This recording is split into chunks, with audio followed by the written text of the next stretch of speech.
Hello everyone, welcome back to my channel. Today let's go over a hard level question in the database category that I just solved on my own. So I'm super happy about this and I'm very glad that I was able to come up with my own solution to this problem without any assistance. So let's go over it and let me show you how I did it. This is number 3482, Analyze Organization Hierarchy.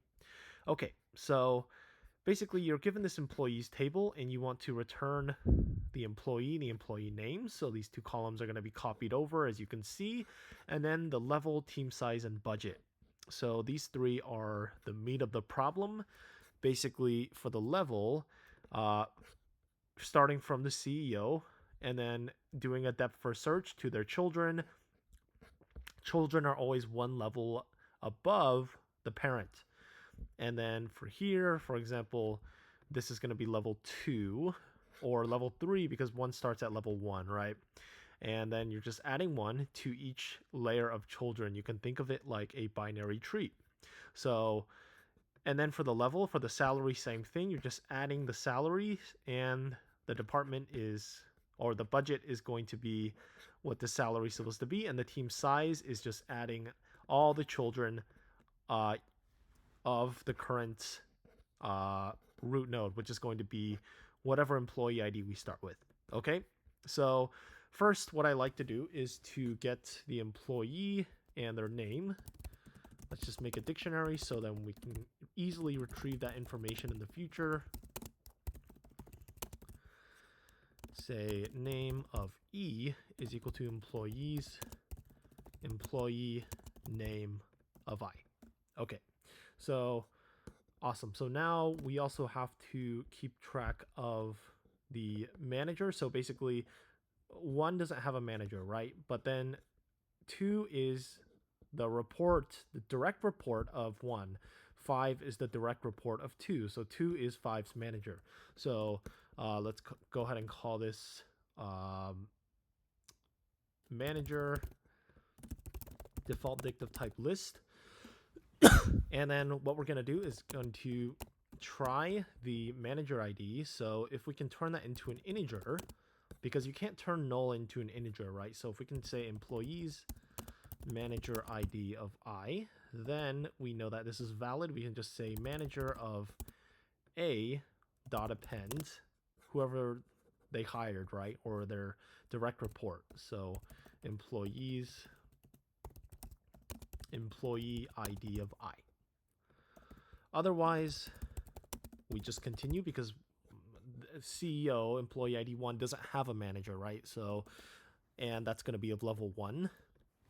And so now that we have all those hierarchies, let's also get the salary because each employee has a salary, right? The manager, in this case, it's just this is mapped to this.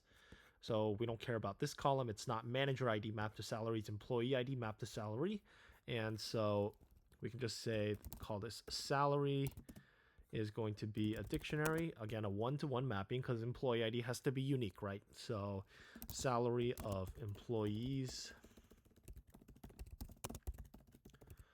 employee ID of I is equal to employees salary of I. All right, so now that we have the salary as well, we don't care about the department because that's not even inside of this answer. So now we can start going over each employee and finding their level, team size, and budget. Okay, so let's go ahead and create an answer. This is just going to be the skeleton and create an empty data frame. Okay, that doesn't really matter, but now let's go ahead and loop through. So let's call this EIDs is going to be employees, employee ID, and this is going to be a list because we already know these are unique, right? And you can tell by the example. I'm not sure if it says it here in whatever description, but again, this has to be unique because it's an employee ID. And then for E and EIDs, first of all, let's try to find the level. So let's call this levels. Let's make a function and we're going to run it on D of E, right? Because D of E is going to at least be of level 1, right?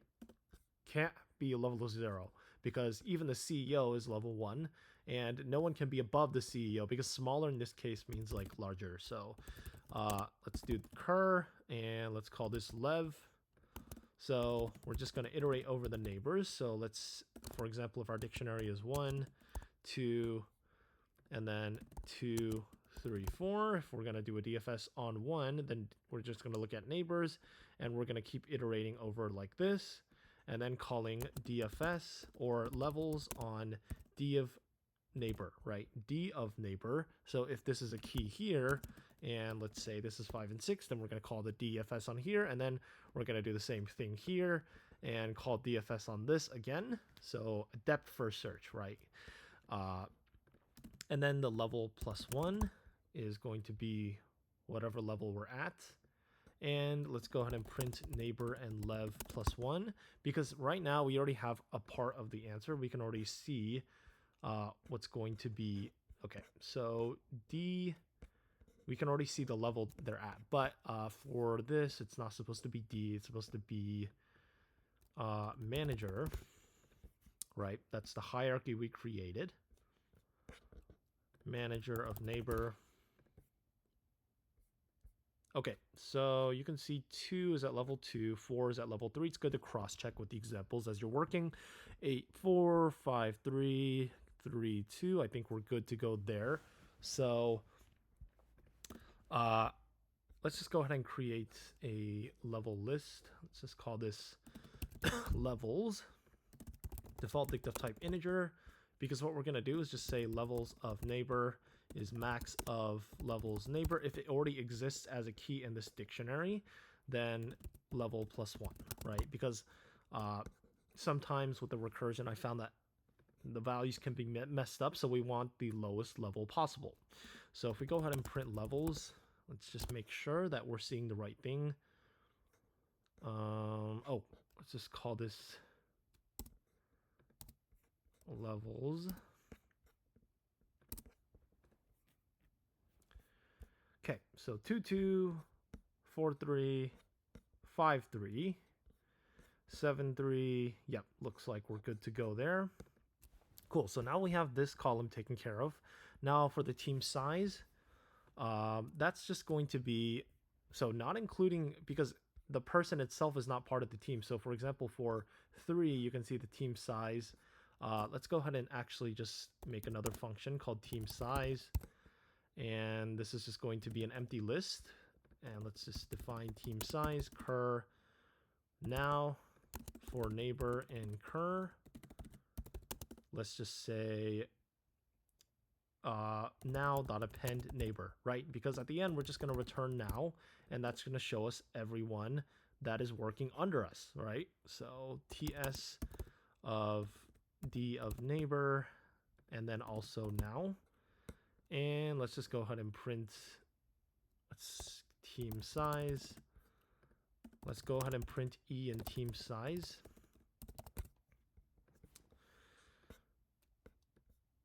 Okay, the neighbor and now.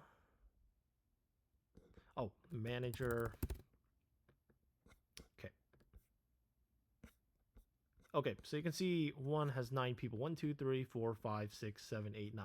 Because if we print manager, what we're doing is basically just, for example, if we want to find how big the team size for 1 is, we're going to say 2 and 3.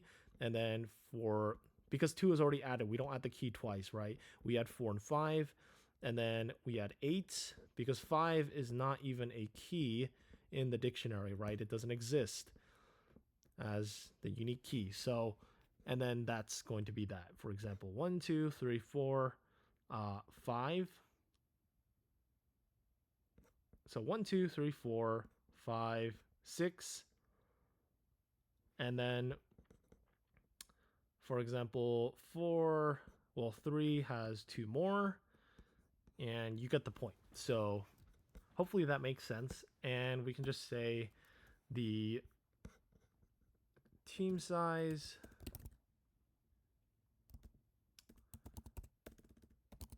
is going to also be a dictionary, because we can just say, let's just call this T. team size of E is going to be length of T, right? So let's also print team size.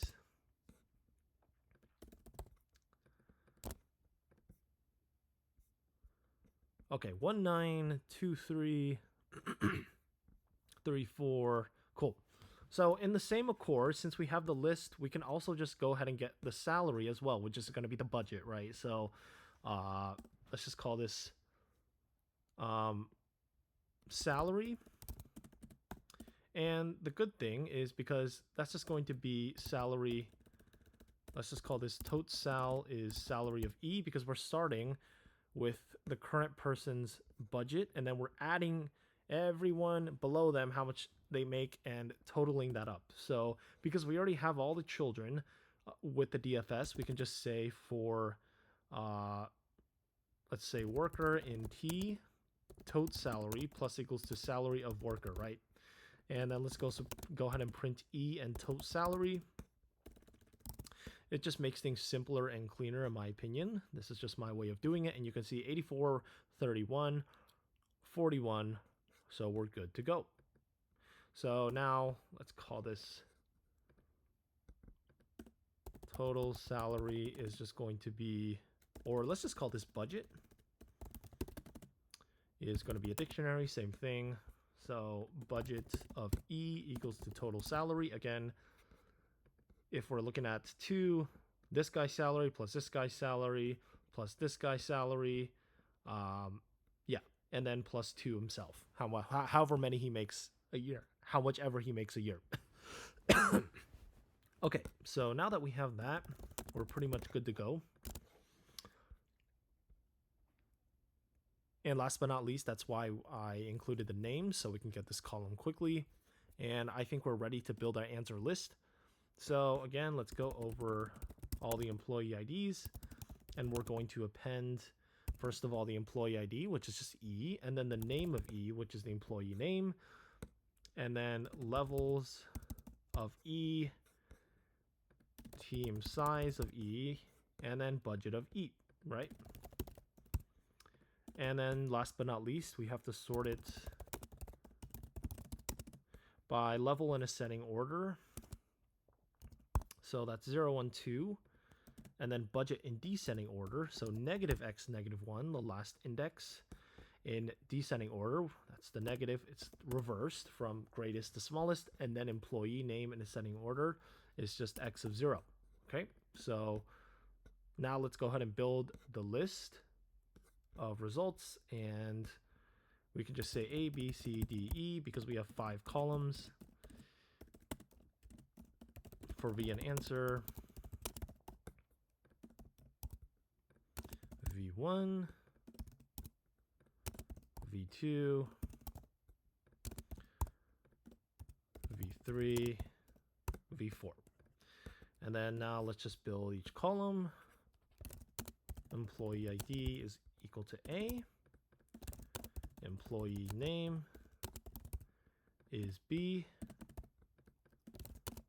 Level C.